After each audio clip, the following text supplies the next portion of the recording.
அத்திப்பழ கன்னத்திலே கிள்ளி விடவா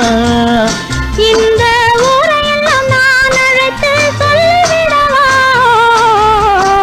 அத்திப்பழ கன்னத்திலே கிள்ளி விடவா இந்த ஊரையெல்லாம் நான் அழைத்து சொல்லிவிடவா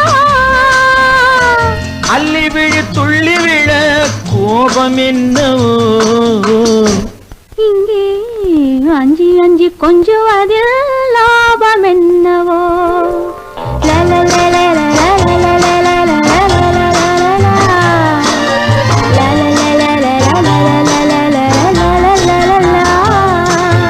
வண்ணக்கிளி சொன்ன மொழி என்ன மொழியோ வஞ்சி மகள் வாய் திறந்து சொன்ன மொழியோ